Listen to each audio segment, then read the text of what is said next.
Beleza? Galera, desculpa aí vocês terem que assistir minha palestra depois de comer uma feijoada depois do almoço aí. Eu tô com sono também. Espero que vocês tenham bebido café. E, bom, tô aqui no Devin Sampa para falar para vocês sobre Responsive Web Design e a ubiquidade da web. Para quem me perguntou, ubiquidade, essa palavra bonita, como diria meu amigo MV, bonita, é a presença da web em todos os lugares, né? Então, hoje em dia, você pode acessar a internet desde o seu smartphone preferido até da sua geladeira muito fancy. Então, para começar a falar sobre o Responsive Web Design, primeiro eu vou falar um pouco sobre a história do design na web, né? Uma breve história. Então, a web começou com esse cara aqui. Esse cara é o Tim Berners-Lee, que ele simplesmente inventou o protocolo HTTP, a linguagem HTML, ele é o diretor da W3C e ele é cavaleiro, então não é todo mundo que consegue fazer tudo isso, né?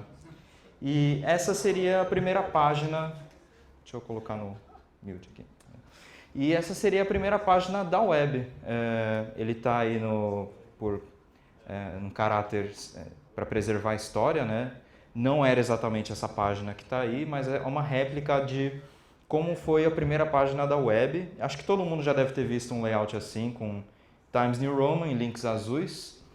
E aí o pessoal falou, bom, não dá para os documentos ficarem assim, a gente tem que dar um pouco de formatação para eles. Então eles inventaram algumas tags e alguns atributos para o HTML para poder dar formatação para os documentos. Então, fast forward para 1996, essa é a primeira página da UOL, resgatada aí graças ao archive.org. E, bom, muito melhor do que, ou não, né? Do que aquele documento cru, de fundo branco e texto preto. E aí é uma tentativa de começar a dar formato a essas páginas, né? A esse conjunto de documentos que é formado pela web. E então, a partir de 1996, o pessoal começou a pegar esses atributos que poderiam dar forma ao HTML. Então, basicamente, são imagens, fontes, tag fonte lendária, né? Color, etc. E começaram a dar formato nas páginas, a tentar dar uma estrutura de menu, de navegação, de colocar até publicidade. E só que design na web naquela época não era uma coisa muito praticada, né? Ninguém sabia como fazer design na web. Mas a gente já sabia fazer design, quer dizer, esses caras aí da Bauhaus, do design moderno, design suíço, eles sempre se preocuparam com diagramação, já sabiam aplicar grid, tipografia. Então a ideia de ter um grid para texto, de ter colunas, de ter módulos, isso aí a gente tem desde a época que o Gutenberg inventou os tipos prensados e começou a trabalhar com essa ideia de diagramação de livros, até antes de surgir a web, né? E os designers, eles souberam aplicar todo esse conhecimento adquirido ao longo do tempo no print, né? Então você vê que as revistas hoje em dia usam esse conceito de diagramação em módulos, de organizar as fotos com espaçamentos regulares, de ter uma preocupação de ter coluna de texto, hierarquia da informação, de ter título, subtítulo, etc. E não só nas revistas, como também nos jornais, né? Então, aí na Folha de São Paulo, dá para ver exatamente a hierarquia da informação, qual que é a notícia mais importante, qual que é a chamada principal, a chamada secundária. Só que quando a gente tenta pegar esse design do jornal e transformar para a web, como é que fica? Bom, o UOL, aquele que vocês viram em 1996, ele fez isso e conseguiu chegar num resultado muito melhor do que aquele primeiro, né? Então vocês veem aí essa página do UOL, que é de 2002, eu acho, deve ter a data em algum lugar aí. E eles conseguiram melhorar muito essa questão do design, assim como a internet como um todo, né? Então tem o conceito de hierarquia da informação, a chamada primária, chamada secundária, diversos níveis de navegação e etc. Então, pouco a pouco, principalmente a partir do ano 2000, nós soubemos aplicar design na web, pegar todo aquele histórico do design, de grid, de tipografia, diagramação e transformar isso para a web. Então a gente começou a fazer sites um pouco melhores. Só que como que fica a questão do markup do HTML, né?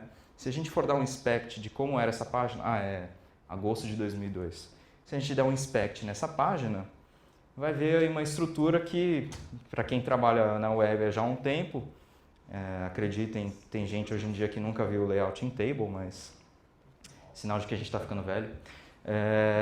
O layout era assim, baseado em tables com tags B e tags fonte, etc. e basicamente formado por imagens. E hoje em dia a gente sabe que isso é evil, não pode fazer isso, não pode fazer layouts em tabela. Por quê? Porque não é semântico, você não descreve o documento, é difícil de manter, etc. Bom, há alguns anos isso foi uma luta, mas hoje em dia todo mundo sabe disso, né? Por quê? Porque esse cara aqui, o Dave Shi, ele criou o Zen Garden, que é aquele famoso projeto onde você tinha um único HTML e poderia aplicar diversos layouts diferentes só mudando o CSS. Então ele que foi meio que o evangelista na hora de desacoplar o HTML da apresentação, né, e criar documentos mais semânticos. Então, só dando uma recapitulada aí no que aconteceu. Primeiro, o Tim Berners-Lee criou aí o padrão do HTML. A gente pegou o design que era aplicado no mundo do print e aplicou na web, bacana, só que usando o table. Aí veio a galera do tableless e criou esse movimento de semântica para a gente parar de usar tabelas e escrever melhor os nossos documentos e usar CSS. E a partir daí a gente criou uma série de standards, são padrões, são guidelines que a gente usa hoje em dia. Mas aí, qual que é o próximo passo no front-end, né, na web, em termos de boas práticas? Bom, se a gente for ver hoje em dia, o que está acontecendo? Quando a gente anda de metrô, vê todo mundo grudado na tela do smartphone, né? Então, você entra lá no metrô, tá todo mundo vendo Facebook, tá todo mundo vendo e-mail, alguns jogam paciência no BlackBerry, porque não tem muito mais o que fazer no BlackBerry. Mas também, eu vi um cara na linha verde que ele tava com a mochila assim para frente, aí ele abriu a mochila e usou a mochila meio que como apoio para iPad e ficou lendo o livro no iPad, assim, hands-free. Falei, caramba, como que a coisa evolui, né? Pensei que ninguém usava iPad no metrô. Eu até fazia piada com a menina aqui que está usando iPad no metrô, né? São Paulo não rola fazer isso, mas já vi várias vezes a galera com Kindle, com iPad, com tablet da Samsung aí nos transportes públicos. E é isso, hoje em dia você acessa a internet de todo lugar, seja no metrô, até no banheiro, né? E não só isso, como pessoas de ranges muito maiores de idade passaram a acessar a web, né? Então, hoje em dia, pessoas mais idosas conseguem acessar a web graças a uma preocupação maior com a acessibilidade, com uma barreira de entrada menor com dispositivos móveis, quanto crianças de, sei lá, 2 anos de idade já conseguem usar um iPad. Quer dizer, minha priminha, quando tinha 3 anos, ela já sabia entrar no YouTube e colocar os vídeos lá do Backyardigans no iPad. Então, essa evolução em termos de acesso à web fez com que cada vez mais pessoas pudessem acessá-la. E aí você vê até coisas meio bizarras, tipo pessoas tirando foto com o iPad, né? Não sei se você já viram aquela figura, né, da galera no show, né, fazendo assim e tal, né? Aí a última figura era todo mundo com uma câmera fotográfica. Agora não, é todo mundo com um smartphone e um cara com iPad, né? Porque tem que ter um mala com aquele iPad gigante tapando a sua visão. Isso é verídico, porque eu já vi, né? E hoje em dia a gente fala sobre, só sobre Android versus iOS, Google, Samsung versus Apple e o Windows Phone, mas a verdade é que a gente tem uma série muito grande de variedade de dispositivos móveis. Isso aí são 3 fotos do lab que o Jeremy Keith montou, que é só para testar páginas web. E, cara, tem mais de 300 dispositivos aí diferentes, onde você pode testar as páginas, né? Então, qual que é o próximo passo? A gente já descobriu como aplica design na web, a gente já descobriu como tornar esse design mais descritivo, mais semântico, como melhorar, como desacoplar a apresentação do documento, né, através de standards. E qual que é o próximo passo? O próximo passo, isso é uma opinião minha, né, que seria o Responsive Web Design. Então a gente passou aí pelos ciclos do Table, as Standards, e o próximo passo é o Responsive Web Design. E o que é isso, né? O Responsive Web Design é uma solução agnóstica à plataforma, browser e dispositivo. Ou seja, quando você desenvolve um site seguindo esses padrões, não importa de qual device você acesse, seja do iPhone 5 ou do seu Kindle mais antigo, o site pode ser visualizado da mesma maneira. Não importa se você acesse do desktop, ou do iPad, ou do Galaxy, ele vai ser acessado da mesma maneira. Então, só para dar um exemplo, essa aqui é a página do UOL, essa é a página do UOL hoje em dia, né? Acessadas de dispositivos diferentes. Então, a primeira versão do desktop, que é a que a gente vê, tem aí 5 colunas, diversas chamadas, banners, propagandas, etc., né? Só que quando a gente visualiza isso no iPad, começa a ser muita informação numa tela muito pequena, né? Por quê? Porque ele dá um zoom out para tentar colocar todas as informações na página. Quando a gente coloca em landscape, a gente também perde aí várias informações. Aí eu falei, beleza, vou acessar do iPhone, ver como é que fica, né? Deve ficar tudo minúsculo, mas não.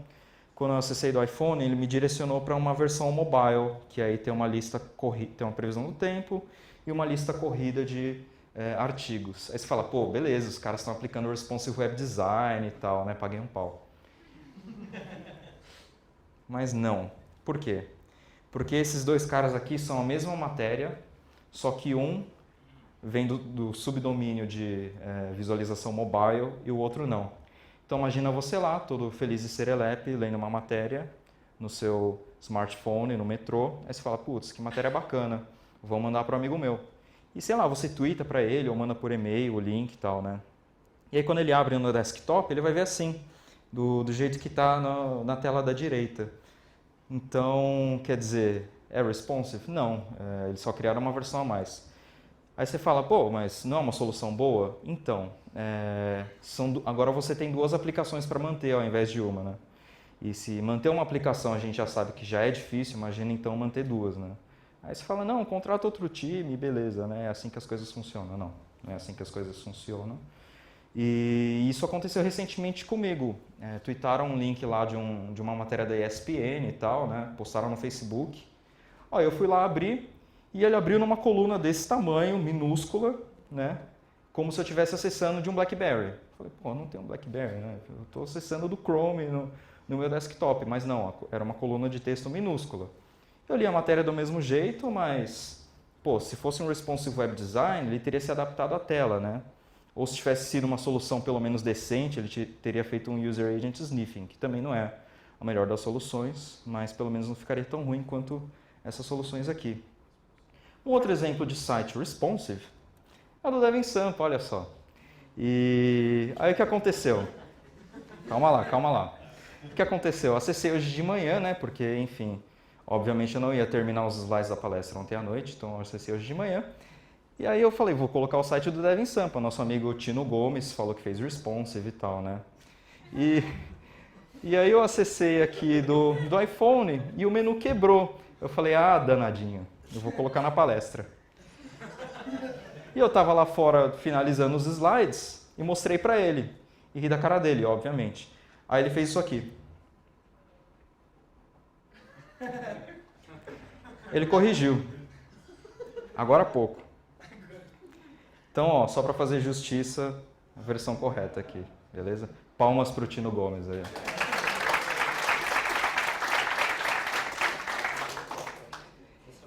Então você vê que o site do Devin Sampa, ele funciona em todos os dispositivos. Se você acessa do desktop, ele mostra uma versão maior das coisas, o menu fica à direita e o logo à esquerda. E quando a gente visualiza dispositivos com a tela menor, o menu se adapta, o texto não fica com linhas tão longas, ele se adapta ao tamanho da tela. Então isso é Responsive Web Design. E para dar o exemplo final, é o The Boston Globe. The Boston Globe foi o primeiro site 100% Responsive Web Design. Ele foi coordenado e desenhado por um cara chamado Ethan Marcotte, que foi simplesmente o cara que inventou o termo Responsive Web Design.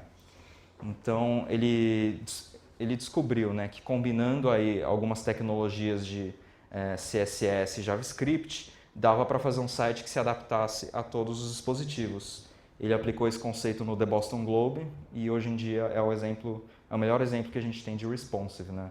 Então, se a gente acessa o site da versão desktop, vê que tem 3 colunas, um menu com vários itens, a previsão do tempo ali no canto.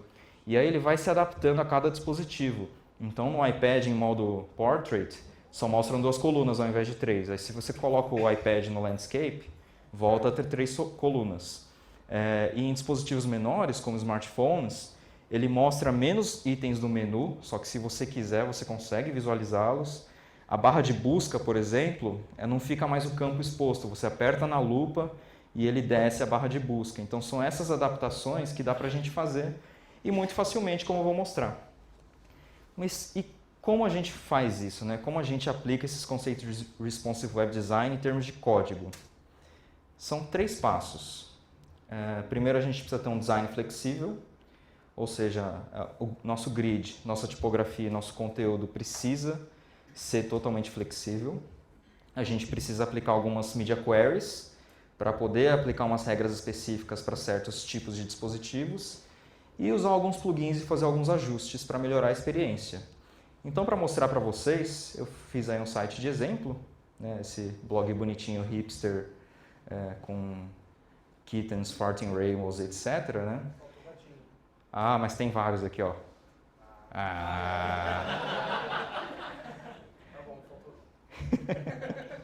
E eu vou usar esse layout como exemplo para mostrar as coisas para vocês. Então, o primeiro passo, como falei, é design flexível.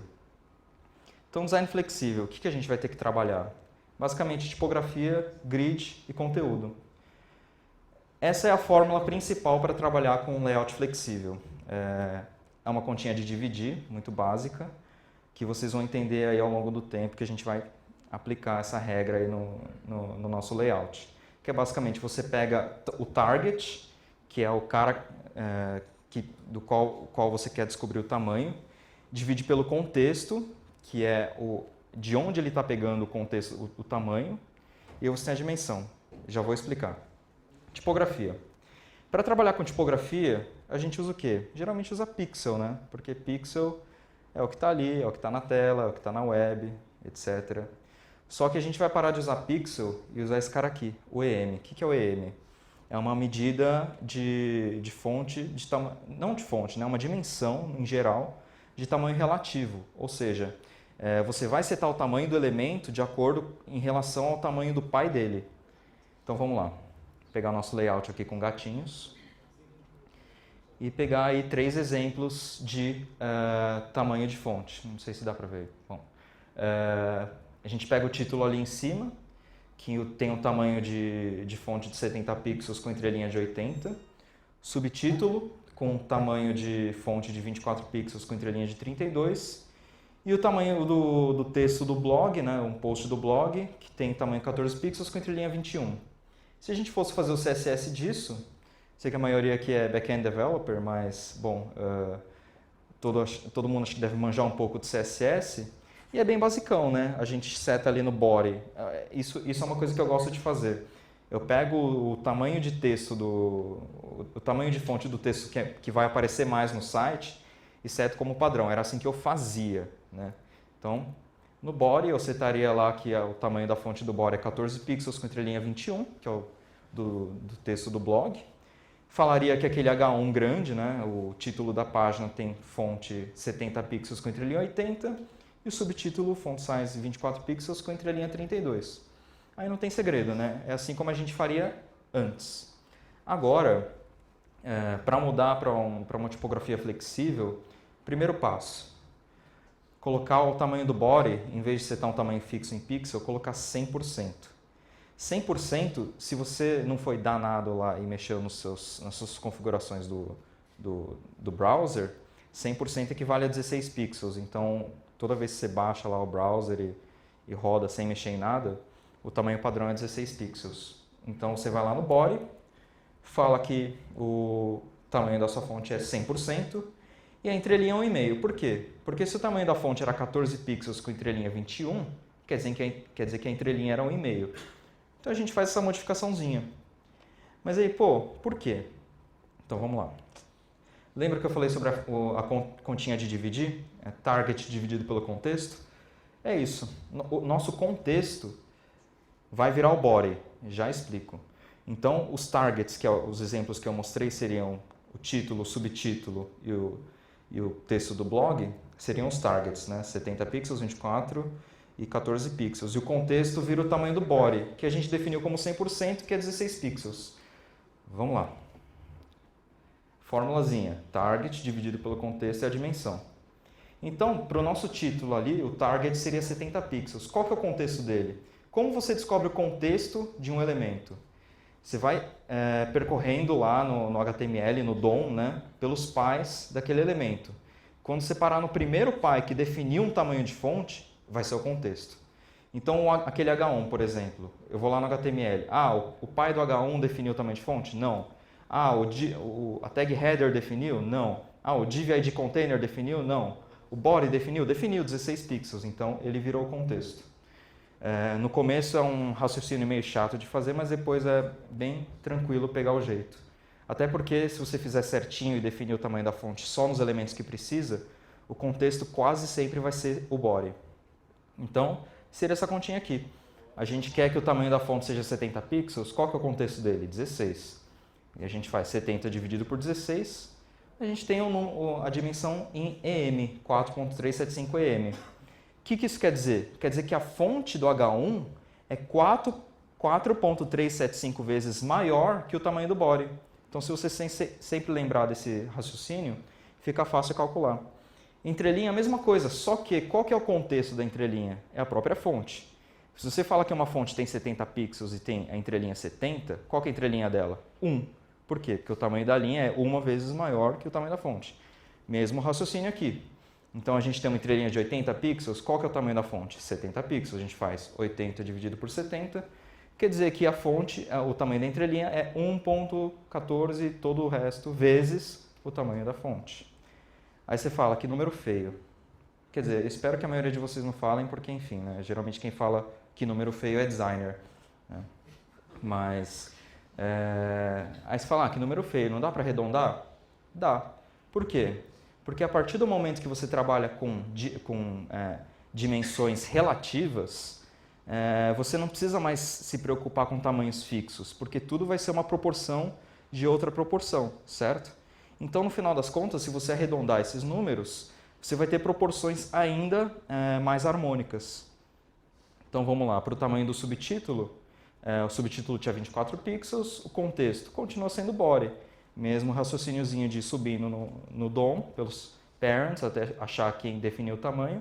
Então, 24 dividido por 16 quer dizer que o subtítulo é 1.5 vezes maior que o tamanho da fonte do body. E o mesmo raciocínio para a entrelinha, né? E aí você vê que quando dá uns números redondos assim, quer dizer que eles estão harmônicos, o que é bacana. Então, se a gente fosse revisitar o CSS, ficaria uma coisa assim. A gente ia substituir o tamanho das coisas em pixels pelas coisas em EM. E no line height nem precisa ter a unidade. Você simplesmente está trabalhando com a proporção pura. E eu gosto de deixar comentado também de onde vem esses números mágicos, porque sabe como é software, né? A próxima pessoa que pegar o seu código vai te xingar até a morte, isso é uma regra. Então você tenta trabalhar para ele xingar um pouco menos. E é isso de tipografia.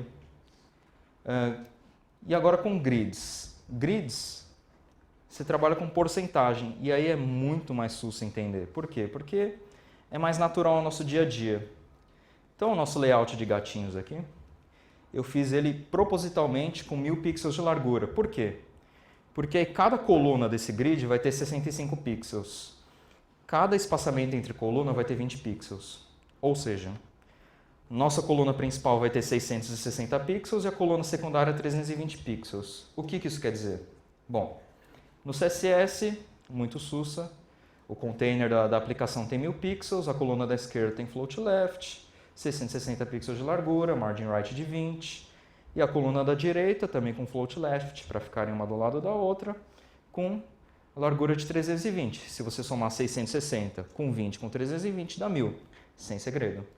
Como a gente transforma esse cara em um layout flexível? Mesma coisa da tipografia, target dividido pelo contexto. Só que nesse caso aqui é bem mais fácil entender. Por quê? Porque o nosso target é a coluna de 660 pixels e o contexto é o 1000 pixels. Quando a gente faz as contas, aí é mais fácil entender. Nossos 1000 pixels são 100%. O que isso significa? Que a coluna da esquerda tem 66% de largura e a coluna da direita tem 32%. E cada espaçamento entre elas tem 2%. Então, se a gente for no CSS lá que estava fixo, a gente substitui pelos valores em porcentagem, de novo com comentários para ninguém te xingar na próxima vida. Aí você fala, meu, muito chato fazer isso. Quando eu vi a primeira palestra sobre Responsive Web Design, isso foi em 2010, né? E eu fiquei assim, cara, a gente está aplicando proporções no CSS, isso é muito foda, porque a gente está trabalhando com matemática e tudo é matemática, cara, né? Aí a galera do meu lado, meu, conta de dividir, que complicado, que chato. Eu falei, porra, digita 2 valores ali na calculadora e aperta igual, sei lá, né? Não tem segredo, né? Você fala, não, muito chato. Aí tem gente que não gosta de fazer continha de dividir. Então, na nossa aplicação, a gente usa SAS, eu criei funçõezinhas. Tem uma galera que reclamou das coisas em inglês na RubyConf, então eu vou colocar SAS para a vitória. Mentira, o código vai continuar em inglês, foda-se. Então, criei aqui funçõezinhas para calcular esses valores de porcentagem IEM. Não sei se dá, acho que não dá para enxergar direito o comentário aí, mas o código sim, né? Então, a primeira função, isso aí agradeço ao nosso amigo Fnando por ter me dado a luz aí para fazer essas funções. Primeiro a gente remove as unidades que a gente vai usar para fazer a conta. Aí eu fiz uma funçãozinha para gerar o resultado da continha de dividir. E aí eu criei 2 alias, um para retornar o resultado com % no final e outro para retornar o resultado com EM no final. Aí a gente faria muito simples, a gente só chama a funçãozinha ali no SAS e passa como primeiro parâmetro o target e o segundo parâmetro o contexto. Qual que é a vantagem disso? Você não precisa mais ficar escrevendo comentários ali do lado para a pessoa não te matar na próxima vida. Qual que é a desvantagem disso? É SAS, mas se você realmente precisar transformar isso em CSS e tiver muita preguiça de compilar, sei lá, cara, faz um scriptzinho no Bash, substitui tudo aí, faz a conta e beleza. Não vejo grandes problemas com isso. Então, sobre tipografia e grid flexíveis é isso. O que falta daquele nosso primeiro item? O conteúdo. Conteúdo é muito mais sussa. Via de regra, o que você tem que fazer? Nos images, embeds, objects e vídeo, né, conteúdo de mídia, você simplesmente coloca a regra max width 100%. Se você ainda tiver a infelicidade de suportar o IE6 na sua aplicação, recomendo que você cometa suicídio. Mas se você não quiser cometer suicídio, aí você usa o width 100% ao invés disso. Então vamos dar um exemplo. A gente tem aqui nosso post, né? Nosso postzinho do blog. E se a gente analisar o layout, seja abrindo o PSD ou seja calculando aí nos espaçamentos, a gente vê que o conteúdo do post tem 525 pixels de largura. E a foto do post aqui tem 210 pixels. Se a gente fosse fazer isso no CSS, sussa, né? A gente tem a div blog post, lá, o article, né? Na verdade, blog post, que é onde tem o texto. E a gente teria a imagem com uma classe align_right, né? E essa classe teria um float right, teria o espaçamento dela aí. E a imagem dentro dessa div align_right teria 206 pixels. Por quê? Porque se a gente pegar 206 pixels, adicionar mais 2 pixels de border e mais 2 pixels de padding, a gente tem 210 pixels, que é o que o nosso designer recomendou que seja. Como a gente transforma isso em alguma coisa flexível? Mesma fórmula, né? Então, o nosso contexto, veja só aqui, né? O contexto não são mais os 1000 pixels.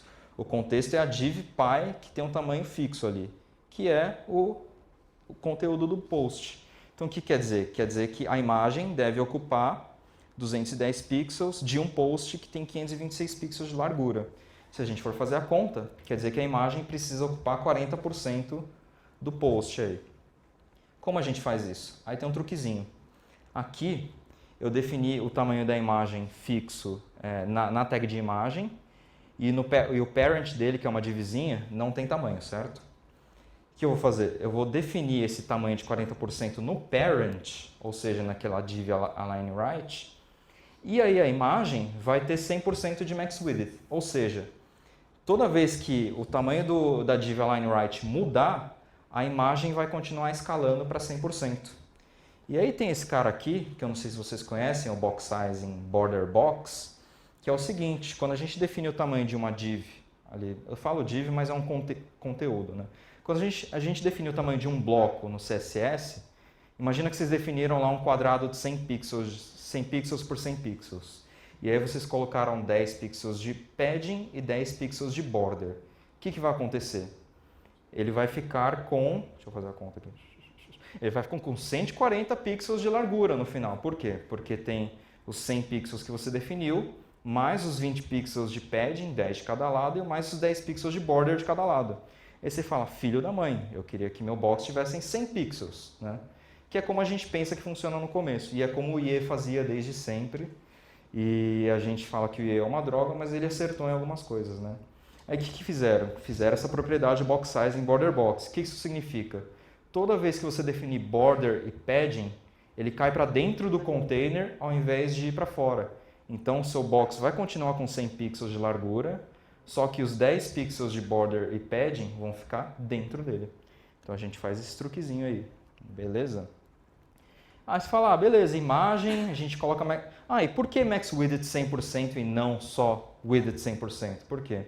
Imagina que a gente tem uma imagem lá de 200 pixels de largura e a gente coloca ela com max width 100%, porque é a coisa certa para se fazer, e ela fica dentro de uma div que tem 1000 pixels de largura. O que acontece? O browser vai esticar essa imagem até os 1000 pixels, né? E vai ficar aquela imagem borrada, nojenta, que ninguém gosta de ver. Se você coloca max width em vez de só width, o que acontece? Ele vai esticar a imagem até o limite dela. E aí ele vai parar de esticar. Então é sempre uma medida segura aí para se fazer. Beleza, trabalhamos com imagem e vídeo. Vídeo também funcionaria, você colocar max width, colocar width 100%. Só que o que acontece? A largura ia variar, mas a altura não, né? Aí tem esse pluginzinho aqui, chama FitVids, que ele funciona com vários containers diferentes de vídeo. Então, desde a tag vídeo até embeds do YouTube, do Vimeo, etc. E ele já faz o cálculo da proporção da altura também. Como que usa? Sussa.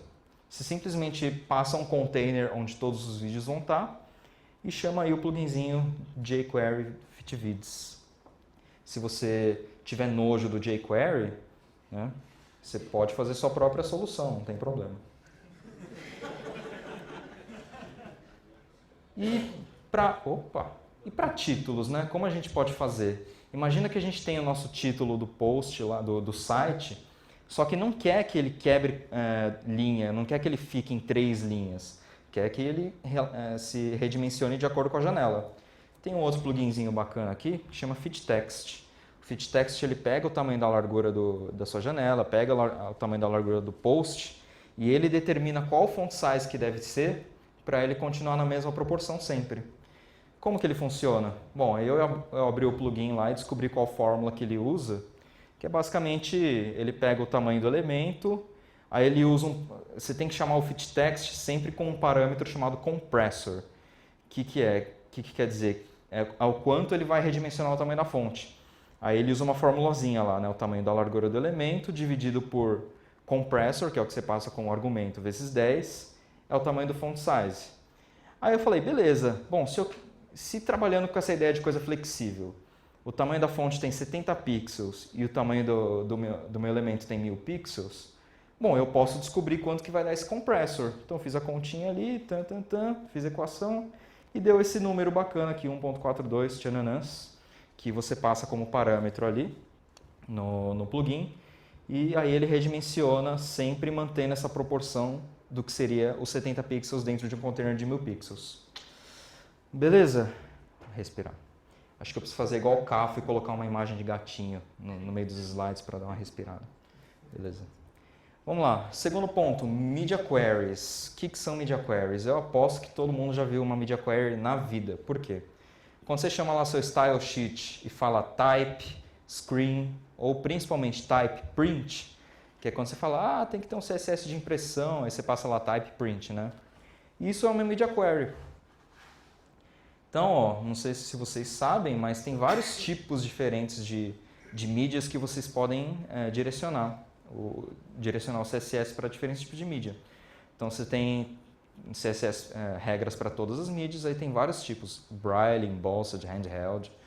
A gente usa geralmente Print, Projection e Screen, né? Não sei porque Projection, mas enfim. Print e Screen, né?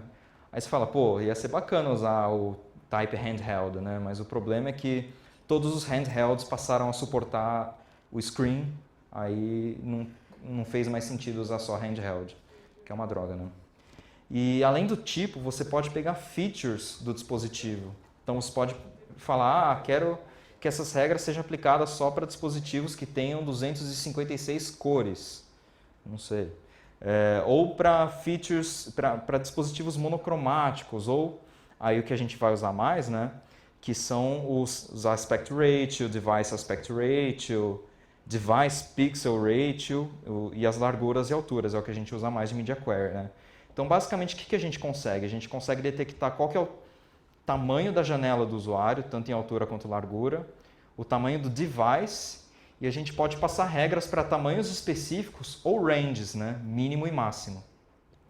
Como que a gente usa esse cara? Bom, tem aí a definição da W3 sobre a sintaxe, que só deixei aí por referência, mas basicamente a gente pode usar ou na própria tag link, que é como a gente sempre usa o type, né? Então a gente coloca media igual, aí põe a media query, ou coloca ali direto um bloco no CSS. Então eu vou dar alguns exemplos. Por exemplo, se você quer fazer lá dentro do CSS algumas regras que só se aplicam para conteúdos que vão ser impressos, que tenham a largura máxima 21 centímetros, ou seja, basicamente uma folha A4 ou algo do tipo, aí você faria uma media query daquele jeito.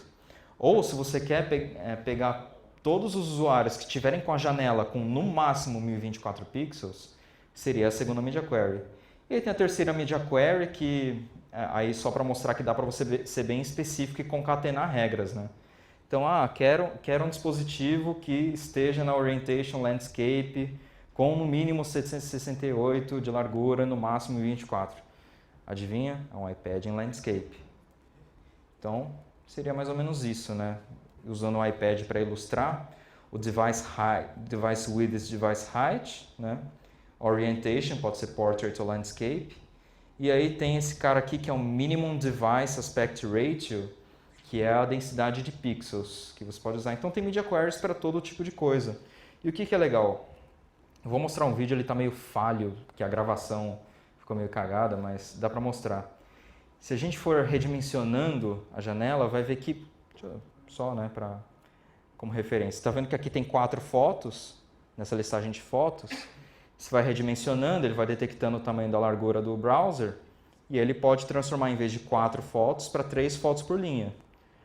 Ou, ali em cima, vai redimensionando, ele pode mudar um pouco a posição do menu, dos elementos, e até você pode quebrar o layout de 2 colunas em um layout de uma coluna só. E isso só usando Media Queries, não tem JavaScript, não tem mágica, não tem nada. É só CSS com Media Queries, até você chegar aí, que é como o nosso amigo Tino fez, de quebrar a navegação para baixo, etc. Né? E aí fica uma leitura confortável no smartphone. E, bom, aí você fala, poxa, Jota, beleza, Media Queries, mas como que eu uso Media Queries? Quais são os tamanhos que eu devo usar? Devo usar o tamanho, sei lá, do iPhone, devo usar 480 pixels, devo usar 1024, né? Qual é a fórmula mágica? Basicamente é isso. Não se baseie nos tamanhos dos devices. De novo, não se baseie nos tamanhos dos devices. Por favor. Por quê? Imagina que você vai lá e fala, beleza, vou fazer um layout para iPhones. Aí você faz a sua media queryzinha lá, que o device tem no máximo 480 pixels de largura. Aí você fala, não, tem que funcionar no Galaxy S3, cara. Aí você, beleza, faz outra Media Query, no máximo 640. Aí você fala, não, cara, mas e os Nokia Lumia 900? Aí você faz outra Media Query, né? Aí você fala, não, mas e o iPad? Aí tem mais uma Media Query. Aí você fala, fuck the shit, eu só vou suportar a Apple porque a Apple é foda e eu gosto de Apple. E as pessoas só acessam meu site do iPhone e do iPad. Dane-se. E é isso.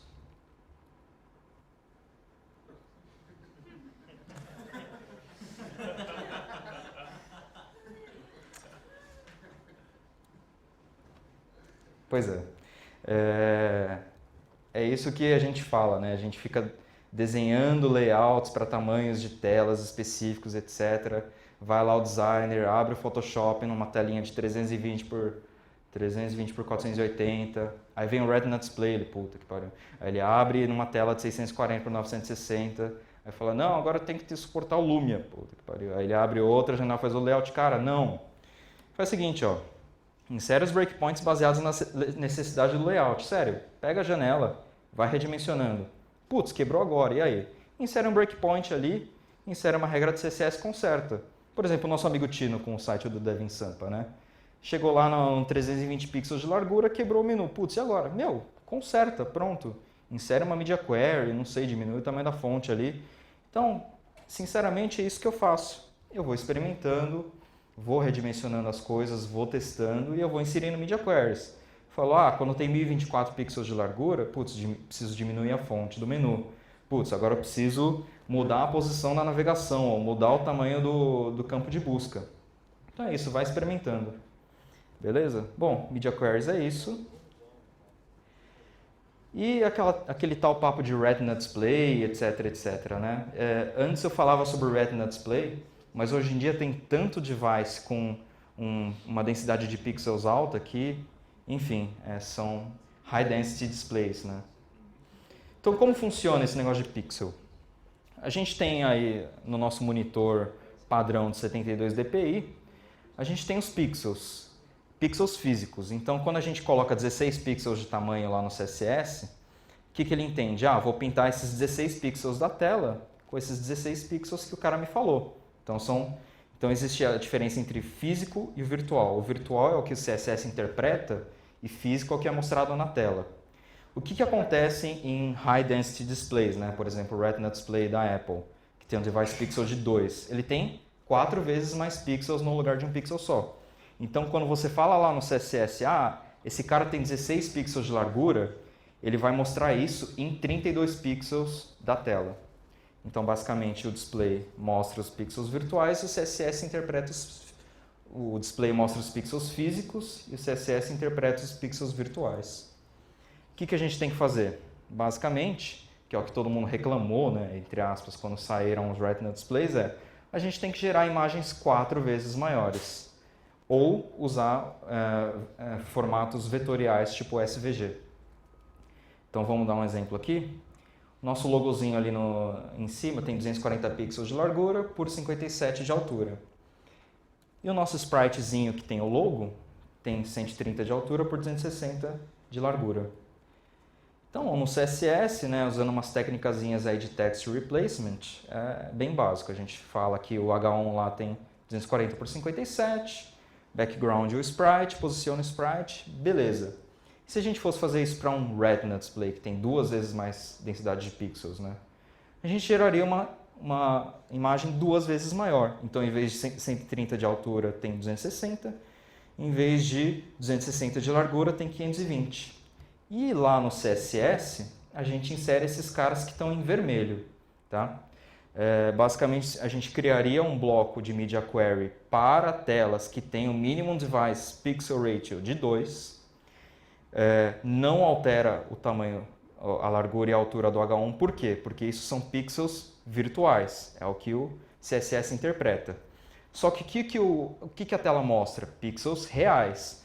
Ou seja, a gente tem que pegar a nossa imagem, que é 4 vezes maior, e encolher para o tamanho original, usando a propriedade background size, porque o que acontece? Na hora de mostrar na tela, apesar do CSS falar, ok, são só 240 por 57, o tamanho da imagem é 260 por 130. Na hora de mostrar na tela, apesar do tamanho ser esse, ele tem 4 vezes mais informações para mostrar nos pixels. Então é assim que se gera imagens de alta resolução. Então basicamente a gente não precisa repetir todas essas regras, mas só criar um bloco de Media Query com essas adaptaçõezinhas aí. Beleza? Por último, uma discussão que tem tido aí, que é de Responsive Images, né?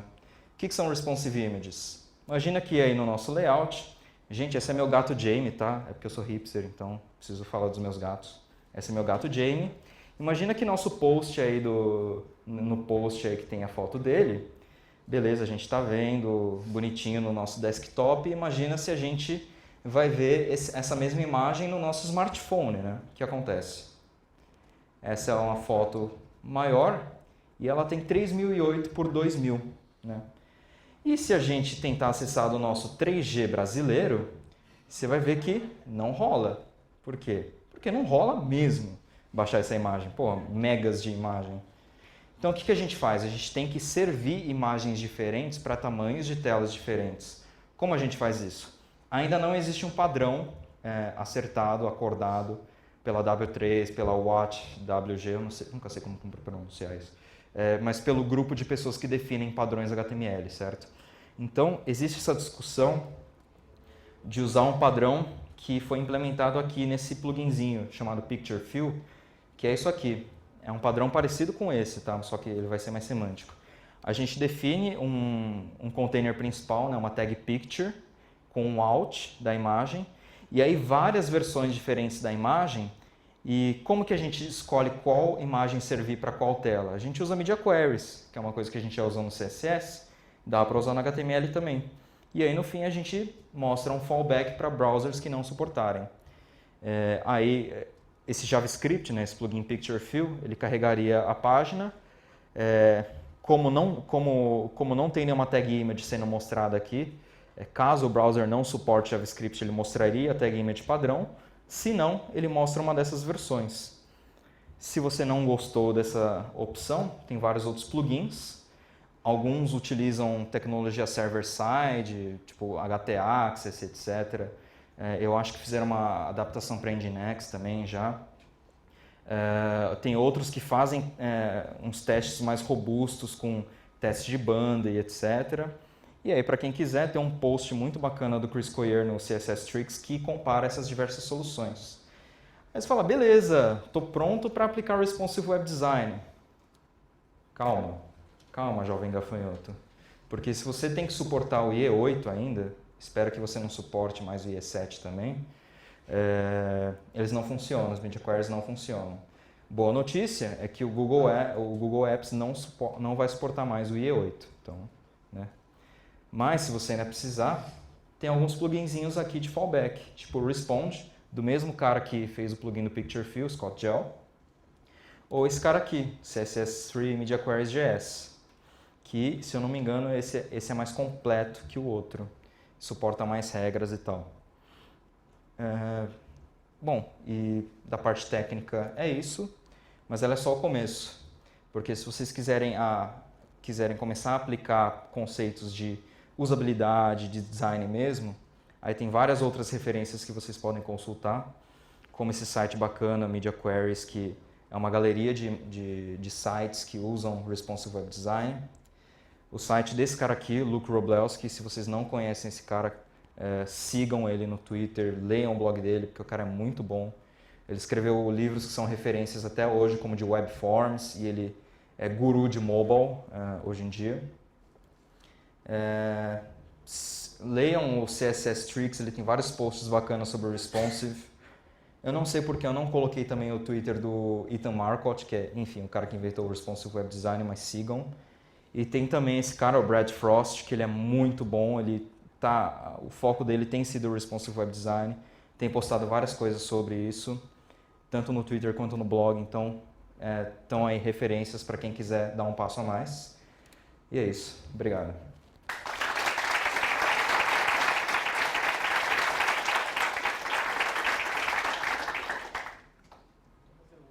Perguntas? Eu tenho notado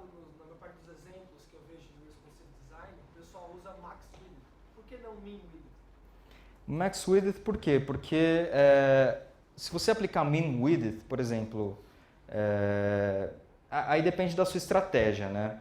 O que eu mostrei aqui, que é uma das estratégias? Você fazer um site para desktop e ir indo para baixo, né, até chegar no tamanho mobile. Mas aí você pode fazer o contrário também, que é até o que o Luke Wroblewski recomenda, que é o mobile first. Então você faz o site como se fosse para mobile, você começa desenvolvendo com telas pequenas e aí você vai aplicando media queries para telas maiores. Aí tudo depende da sua estratégia.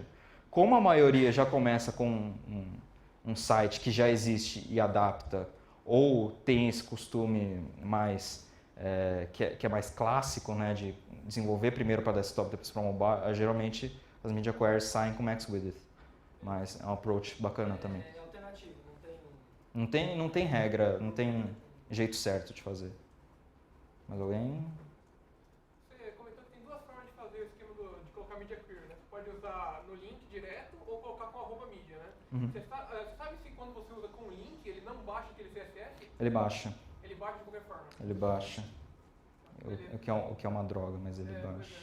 E tem outra parada. Você falou que você colocar a fonte no body como definida, né? Porque o body deu coisa definida. Uhum. E você prefere usar 100%, mas isso depende dos navegadores. E se tipo, mudar, você não acha uma coisa ruim?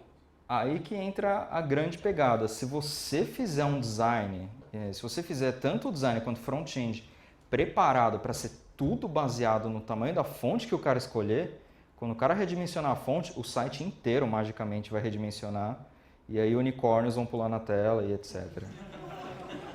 Então, isso é fácil de fazer, por exemplo, no seu próprio blog. Assim, se você conseguir fazer tudo com medidas relativas, então aí você vai ver que quando o cara aumentar o tamanho da fonte, porque o design é flexível, as coisas o texto vai se adaptar e todas as line heights e margins vão automaticamente se adaptar também. É bem bacana isso. Mais ou menos. Ali geralmente você coloca 100% de fonte, né? Se eu colocar outro tamanho, você acha ruim, assim, por exemplo, 92,5. Eu não acho ruim. É assim, muita gente... Dá um pouco mais de trabalho, né? Fazer aquela ponta. Muita gente me pergunta se não seria bom colocar 62,5%, se eu não me engano, que dá 10 pixels de tamanho no body. Por quê? Porque com 10 pixels fica muito mais fácil fazer todas essas continhas, certo? Só que o que acontece? Imagina se você seta o tamanho do body como 62,5%. Beleza, todas as contas ficam fáceis. Só que aí você esquece de estilizar algum elemento. Não sei, você deu reset, você no normalize você esqueceu de algum elemento, tipo block quote ou, sei lá, tag time. E aí ele vai pegar o tamanho padrão do browser, que aí vai ser o tamanho do body, que aí vai ser 10 pixels. Aí é uma droga, entendeu? Então eu prefiro cair para o lado seguro, que é um tamanho padrão de 16 pixels, que é bem legível, e aí adaptando a partir daí. Mas você pode... Qual que é a magia? Depois que você colocar todos os tamanhos relativos, se você mudar o tamanho lá do body, tudo vai se redimensionar, do mesmo jeito que o Potix perguntou. Mais alguém? A última, tá?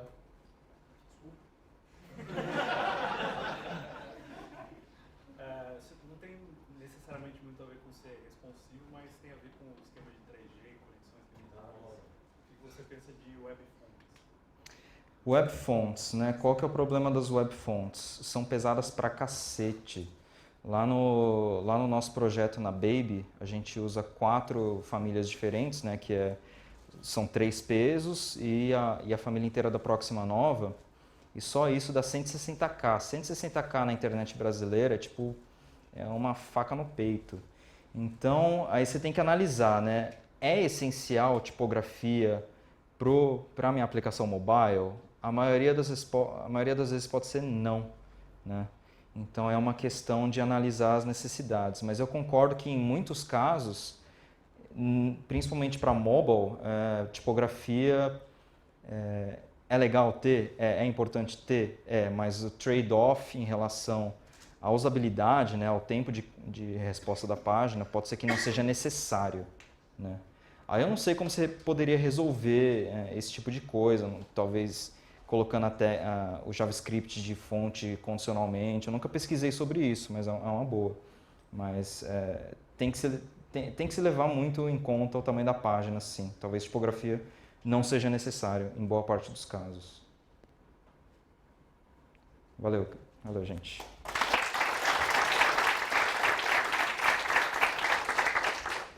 Obrigado, Chiota. E agora a gente vai ter